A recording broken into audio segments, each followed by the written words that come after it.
everyone. Another edition of This or That with Dylan here today. Dylan, also know you're a massive Chelsea supporter, so as always, the questions are two choices between two things, obviously all football related, and I think in this instance, a lot of these are Chelsea based. So there's a few interesting ones in there. So you ready for it? You ready to sweat on this? Yeah. Nice. So let's get rolling. Okay, so the first one we've got is you can have one player in their prime to play in this current Chelsea team. So both players, both in absolute peak, you can only have one of these players, and the choice is Frank Lampard or Eden Hazard.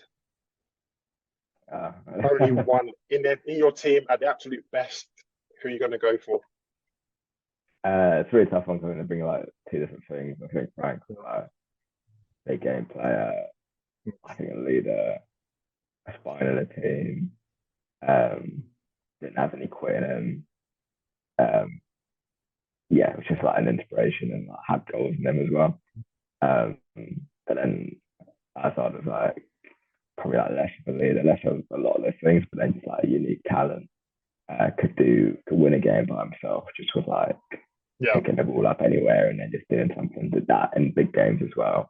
Probably not in the absolute like, biggest occasions. I never won like a Champions League or never got to the final or anything. But it's a really tough one. I think to be fair, for what we need right now, probably steer more towards Frank, just because we're in a bit of a rebuild, so we need stronger characters to sort of pick us up from where we've been to get us to where we need to be. And then I think maybe like season after, probably swap it again, Hazard. But the thing is, again, with this one, it's only one mate, so you can't have both. I would choose Frank. It sounds like you're going for more. It sounds like you're going for more of an inspirational based decision rather than skills and. Yeah, I think like Hazard's more talented than Frank, but the things that Frank gives that are like intangible is really hard to get. Like I say, things like JT, if you bring JT in now, to do wonders for the team. But yeah, I'll take Frank. Frank, yeah, I can't disagree. I feel like I love Frank Lampard. I think one of my favourite players ever. I think Hazard again at his very best. You didn't see much like him. I think when he was at his very, very best, the ball was glued to his feet. He could do things that other players couldn't do. And I think the thing that I'd give to Hazard actually is the fact that he's probably played in Chelsea teams that have not been as good as the one that Frank played in. So I think Frank had a lot of very good players, not just strong characters, but a lot of good players beside him. Whereas I think Hazard played in the teams with Scolari, not Scolari, played on the you mean. Yeah, he played on the teams that probably weren't as good. And he could think with him, he could win games on his own. He could win games literally on his own, and that's how good he was. But with Frank, his longevity, the trophies that he won, it'd be very hard to replace Frank Lampard. So yeah, I can understand that decision 100%. Yeah. Okay, next up, we've got the left backs. So we've got Roberto Carlos or Ashley Cole. Both of these powerhouse left backs. Now, I guess both of these players were considered the best in the world at one point. So, very tough decision. But if you have to pick one to play in your team, who are you going to go for? Yeah, it's tough one, obviously, because I've seen Ashley Cole play for like years and years like, on a regular basis. So, I think if I was to just pick like, not even just a world 11, I'd probably pick Ashley Cole, like all-time world 11. I'd probably pick Ashley Cole, just because, like, based on what I've seen as well. Not seen as much as Roberto Carlos, but pretty sure he was like top 3 for Ballon d'Or 1 year in that as well. It's a really tough one because it, like going forward, that's the whole point, make it difficult for you lot, you know. Yeah, going forward, Ashley probably wasn't as good. He got better, I think, going forward like later on in his career. And given the way the game is right now, you might want someone who's a bit more like liberal and a bit more like an attacking threat going forward. So you might even go for like Roberto Carlos, someone who's got a bit of a nicer left foot from like, an attacking perspective. I can't think, obviously, about Ben Chilwell, but no one else really stands out to me in the team as having like a really good left foot in our squad from like the final third or like the second half of the pitch. I mean, I got to go Chelsea and stick bias and go Ashley, but if I wasn't biased, I'd probably be Roberto Carlos. Well, you're biased, aren't you? So obviously you got Ashley Cole, but I can't disagree. I think Ashley Cole, for me personally, is probably the best left back I've seen in football. I mean, watched him obviously when he was at Arsenal. They went to Chelsea, but he just improved a lot. I feel like his attacking game was actually pretty good at Arsenal. I think going forward he was always very good. But I thought at Chelsea he actually improved his defensive capabilities. I mean, there were some games against some very good right wingers that he kept quiet, and Sure. the likes of Ronaldo and stuff, he just kept these lot so quiet they couldn't get a kick, to be honest. And that's a mark of a great left back, not just good going forward, but also defensively. He improved so much, Ashley Cole, and I feel like he was, I guess, the all-round left back. But I think with Roberto Carlos, as you mentioned, in modern day football, managers love players, and not just the players, but defenders who can actually, I guess, as you mentioned, affect the attacking phase of the football. And I think Roberto could take free kicks. He was a very good dead ball specialist, great left foot. And if you're playing in your fantasy team right now, would actually get a lot of points because you'd get a lot of goals and assists and stuff like that. So it's a tough one. Roberto was world class, like one of the very, very best. But I feel like because of Ashley Cole's all round game and how consistent he was for a period of time, I feel like Ashley Cole just about takes it. But it's a very difficult one to. I think because we both watched the Premier League, we both saw more of Ashley Cole. So I think there's probably like a bit of bias in there as well. To like lean. But don't get me wrong, at the World Cups, Roberto Carlos turned up at World Cups and Champions League nights as well. Sure, yeah, for sure. But yeah, I think I'm always going to lean more towards the player who like I saw week in, week out. Unless like if it's close, if it's not close. Yeah. Seeing like Ashley Cole so much more. Yeah, that's understandable. Makes sense. Okay, so now we've got a slightly different one. So we're going to look at the biggest disappointment now. So we've got two managers who probably didn't make the cut at Chelsea for different reasons.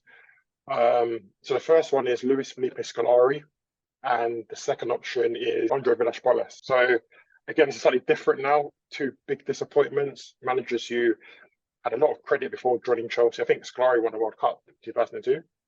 And Villas-Boas was the Porto manager, a very young, upcoming manager, but they didn't quite cut it at Chelsea. So who for you was the biggest disappointment in that phase? Trying to remember that Scolari season. I can't remember the season. It was 2008, 2009. Yeah, because it's weird. In both of those seasons, we end up winning the Champions League, or end up getting to Champions League final both those seasons. Yeah. One of them, you know. Sort of like in the end, it worked out. I think with the Scolari one, I think it was a bit more unfortunate because I want to say he followed on. I don't know. I think we sacked Jose maybe the season before. I don't know if people went in an interim and then Scolari came in following that. I think there was a lot of player power. I think I think it was a really tough job for someone to take on. I think the players sort of, even after he got sacked, I think we brought in Avram Grant. The players basically were the ones who got us to Champions League final, who almost beat United to like win the Premier League that season. Yeah. I think that was just a really strong group of players to manage, and unless you were Jose Mourinho at that time, the players still love Jose. It was just going to be a tough job. Yeah. So, and I don't know how much he was invested in wanting to come to the Premier League and really do a lot. I think it was just a tough job. He was probably at the wrong end of his career to take it. It wasn't really set up for him to do well unless things lined up for him. And we ended up sort of almost winning a couple of things, so it's what it is.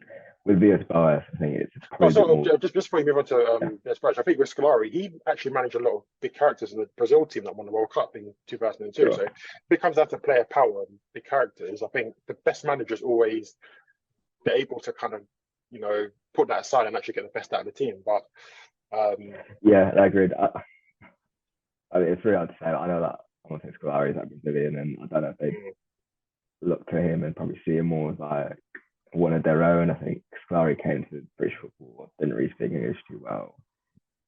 Came into Chelsea. I think at that point in time as well, we were like the biggest spenders in the league. We just won a couple of Premier Leagues and just sacked Jose. I don't want to say it was toxic, but because of the way we sacked Jose, I think it was like great. Yeah. And it started all right for him, but he didn't. I don't think he really got the culture, and I don't think the results didn't help us. When the results were going badly as well, everything just adds up. Yeah, he couldn't handle the press conferences very well. It just didn't. It was never going to work long term for him, unless he like really wanted it. If he was a bit younger, maybe, but not at his age. It's kind of yeah. And ABB, what happened with ABB? I think he was a young manager. I think wanted to try a lot of new things. I think he wanted to phase out players who probably weren't ready to be phased out. He had a bigger role in their team, and I think he tried to do a lot of things at once and then didn't really land any of it. Um, 'Cause he tried to phase out Ashley Cole before Ashley Cole was ready to be phased out. Tried to phase out Frank. Um, JT as well, I think. yeah, JT. I don't know if kind of, yeah, obviously Didier was there. He tried to get in like Daniel Sturridge to be that main like play. I think there were a lot of players who weren't ready. He just didn't handle it very well. I think he tried to play JT in that high line and exposed a few times. It was like 5-3 where Arsenal came to the Stamford Bridge and beat us. We're almost like that Champions League. We got 3-1 away at Napoli. I think because of AVB came in, he won like 4 trophies in one season at Porto. I think there was like the Jose Mourinho factor where you think you're getting the next Jose coming in, a young manager. Porto, got a lot of success, but he just didn't land any of it. And I think given how his career progressed after Chelsea, probably the most disappointing because I think he had perceived high ceiling anyway, even though obviously he didn't come. I think it was exciting, isn't it? I think at Porto it was just like, as you mentioned, perceived as a very good young coach, tactically very good as well, and everyone just had high expectations of him when he came to Premier League, but 100%. Just didn't quite work out.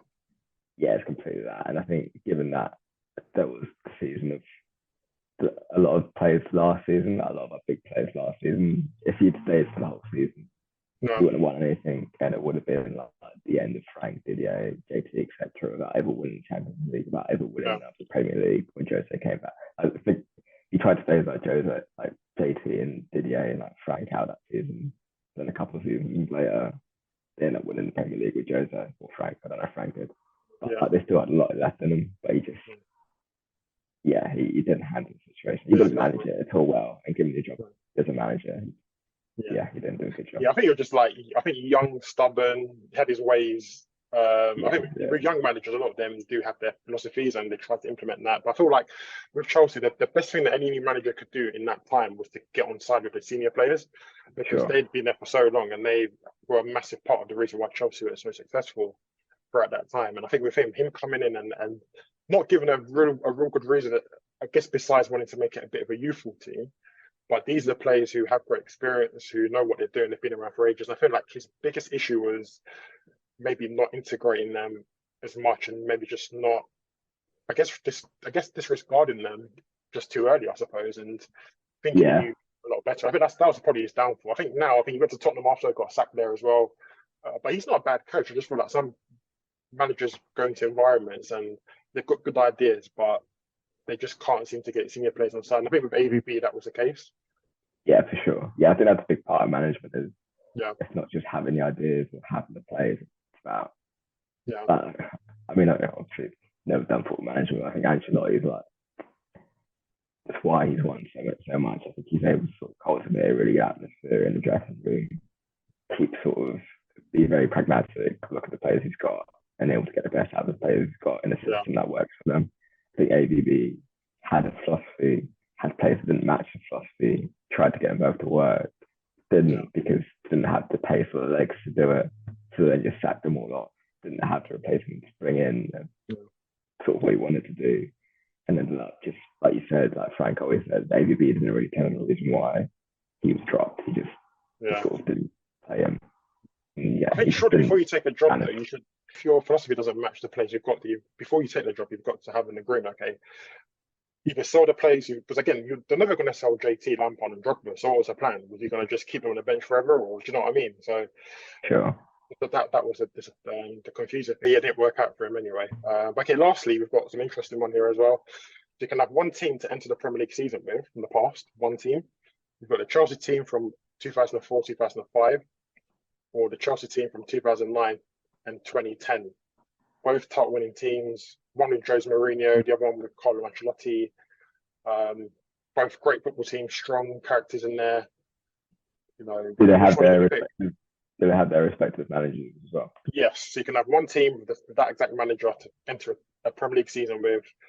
So you've got the Jose team from 04 and 05, or you've got the Ancelotti team from 2009 to 2010. Yeah. Both awesome teams, by the way, like very good teams.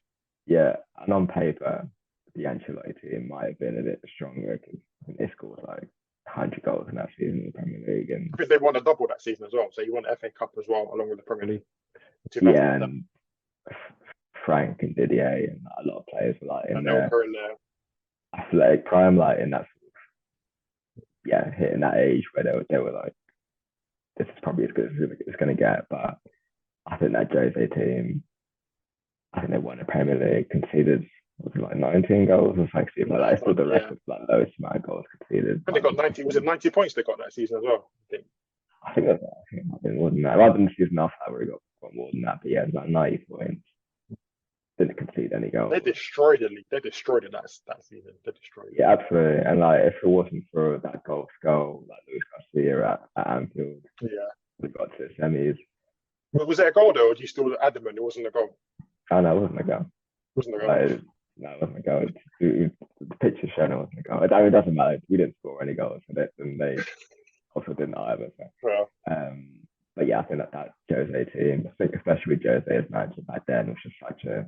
If I had to pick a team to win like a one-off game, like from a Chelsea side anyway, it'd be hard push not to pick that team with like Frank and Didier and JT. Didier probably wasn't the player he ended up becoming in that first season. Yeah. He still had like Robin, he still had like Duff, he was like really strong. Big Barcelona, that side, which had like Ronaldinho and like Puyol. Yeah, exactly. Very good team. And I think we were the only team who were going to be Barcelona that year. Otherwise, I'm sure they would have won it again.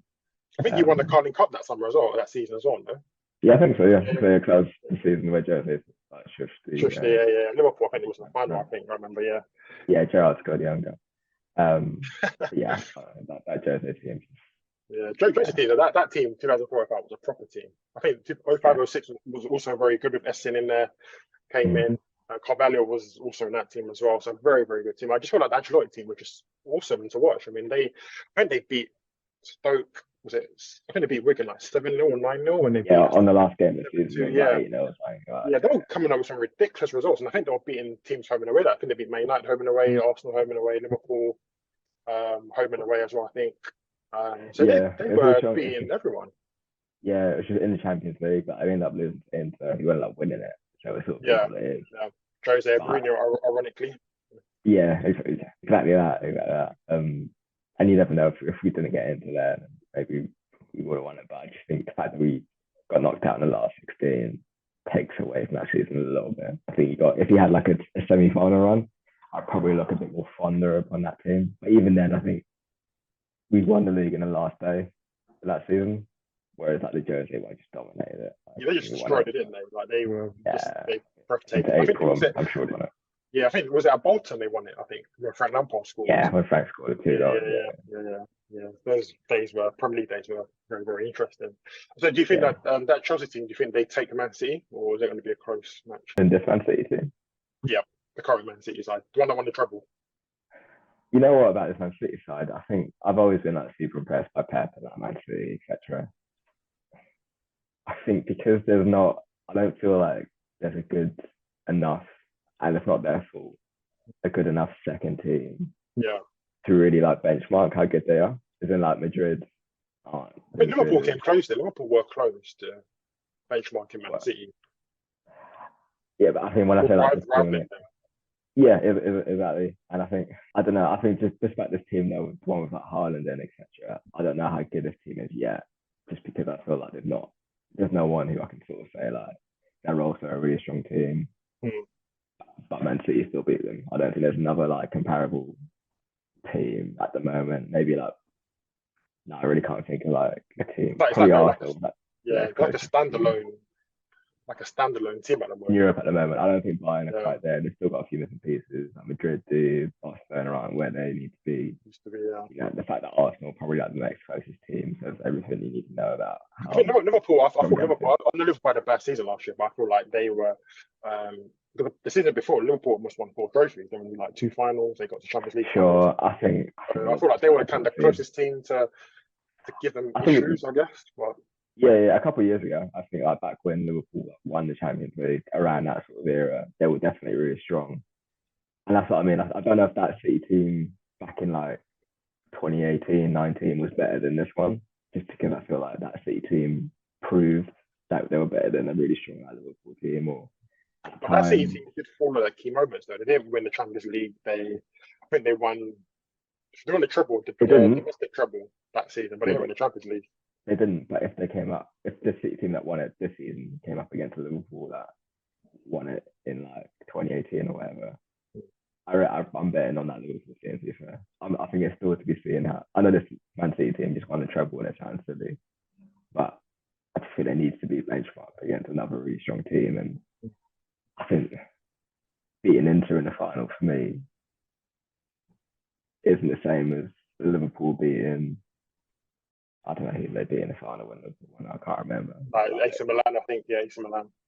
Oh yeah. Like I don't think it's as strong as when Madrid won it 3 times in a row, or when Barcelona are beating like certain teams. Or I still think they're like a really strong side, but at the moment I still think the Chelsea side, to be fair, over the current Man City team. But I'd probably pick the Man City team a couple of years ago, like 3-4 years ago, to beat that Jose side. I'm just not 100% convinced on the Man City. That Jose side was 0405 was strong, good attacking players, very difficult to beat, and had the perfect mixture of everything. Characters, hard to beat, goals, attacking. It was just a perfect team, to be fair. And you got it. Yeah, and to be fair, like your United team is that won the Champions League in 08, 08 and 9.